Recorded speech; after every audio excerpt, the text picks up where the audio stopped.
Assalamualaikum warahmatullahi wabarakatuh. Apa kabar teman-teman yang hebat? Semoga sehat selalu ya.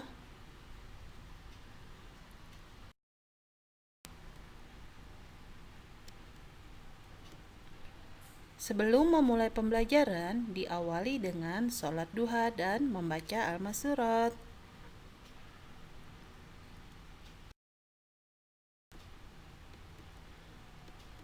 Selanjutnya, mari kita membaca doa belajar bersama-sama. Bismillahirrahmanirrahim.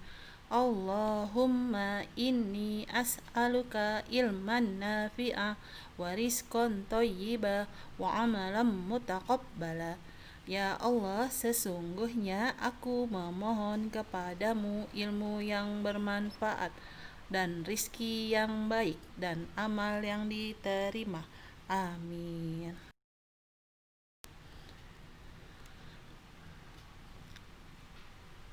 Hari ini kita belajar tematik 3C, tema benda di sekitarku.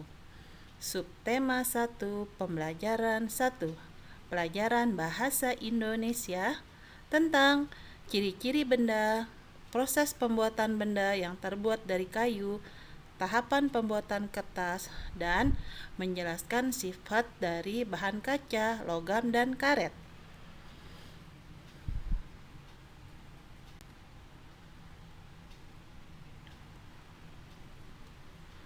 Tujuan pembelajaran, peserta didik dapat membaca teks pendek yang berkaitan dengan benda-benda di sekitar kita. Peserta didik dapat menuliskan ciri-ciri benda. Peserta didik dapat menuliskan kembali proses pembuatan kertas secara singkat dengan kalimat sendiri.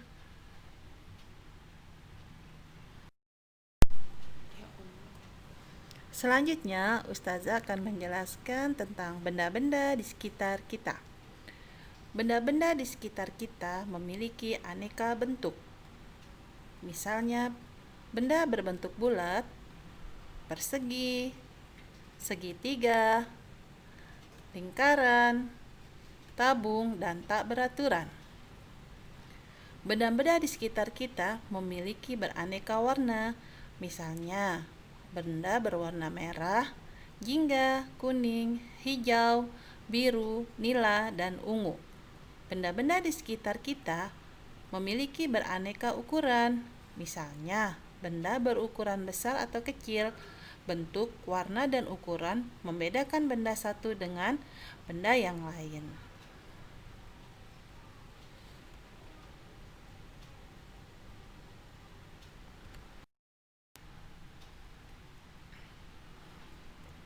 Selanjutnya, benda terbuat dari kayu. Benda-benda di kelas ada bermacam-macam, ada meja dan kursi terbuat dari kayu. Selain untuk membuat meja dan kursi, kayu juga digunakan untuk membuat rak dan lemari.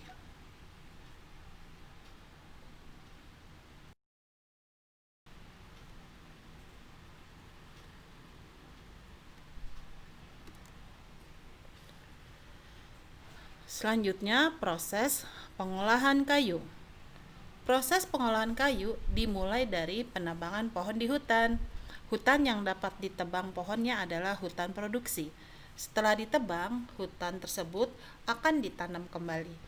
Batang pohon yang sudah ditebang disebut kayu gelondongan. Kayu gelondongan itu lalu diangkut menuju tempat penggergajian kayu. Di tempat inilah kayu dibelah menjadi beberapa bagian. Misalnya ada kayu yang dibuat papan dan ada juga yang dibuat balok kayu dengan ukuran tertentu. Pembelahan kayu dilakukan dengan menggunakan gergaji mesin sehingga prosesnya lebih cepat. Papan dan balok kayu hasil pengrajin ini biasanya dijual kepada para pengrajin kayu. Mereka kemudian memanfaatkannya sebagai bahan pembuatan furniture. Setelah menjadi barang yang siap digunakan, pengrajin kayu dapat menjualnya langsung kepada pembeli atau ke toko furniture.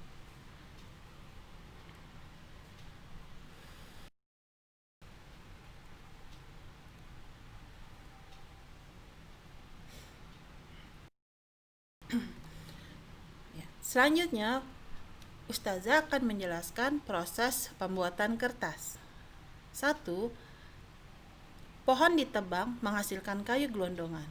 Kayu gelondongan tersebut kemudian dibawa ke pabrik kertas. Kedua, kayu gelondongan tersebut disimpan beberapa bulan. Kayu tersebut dikupas kulitnya dan dipotong-potong menjadi kecil-kecil. 3. Potongan kayu tersebut kemudian dimasukkan ke dalam tangki raksasa untuk diproses menjadi bubur kayu atau pulp. Pada tahap selanjutnya, pulp diberi pemutih untuk menghasilkan kertas yang berwarna putih. Pulp kemudian dimasukkan ke dalam mesin pembuat kertas. Yang keenam, setelah itu kandungan air dalam kertas dihilangkan dengan mesin pres. Ketujuh, setelah kandungan airnya hilang, lembaran kertas digilas untuk mendapatkan ketebalan yang diinginkan. Kertas yang sudah jadi kemudian digulung menjadi gulungan-gulungan besar. Kedelapan, gulungan-gulungan ini kemudian dipotong menjadi gulungan-gulungan kecil atau lembaran kertas.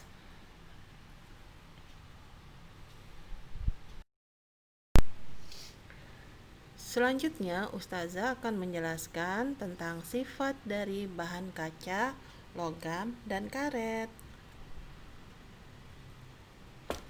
Benda terbuat dari kaca. Kaca bersifat tembus pandang, tahan air dan tahan panas.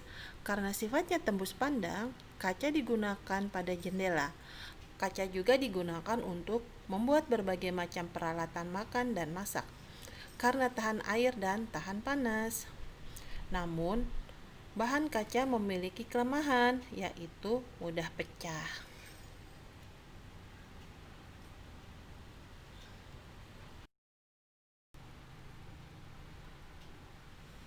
Yang kedua, benda terbuat dari logam.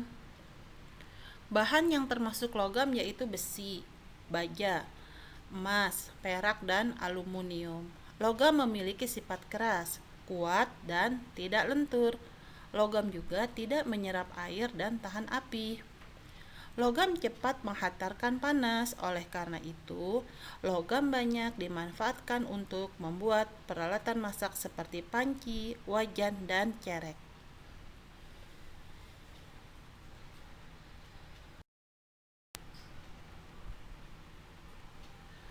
Selanjutnya, benda terbuat dari karet.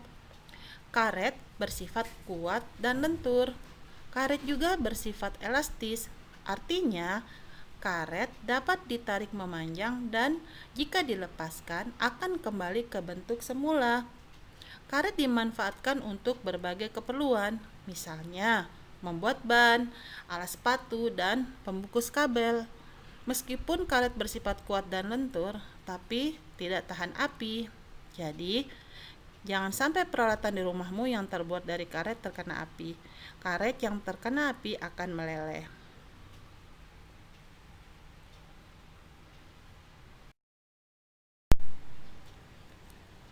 Sekian dari Ustazah, semoga teman-teman dipermudah dalam memahaminya. Tugas teman-teman mengerjakan halaman 7 nomor 1, halaman 12 nomor 1, halaman 17 nomor 1 dan 2, dan halaman 27 nomor 1. Selamat mengerjakan. Semangat. Manjada wajada.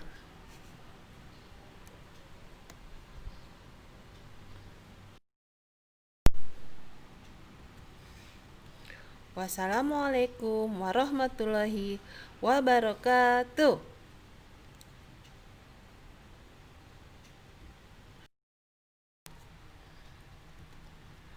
Terima kasih.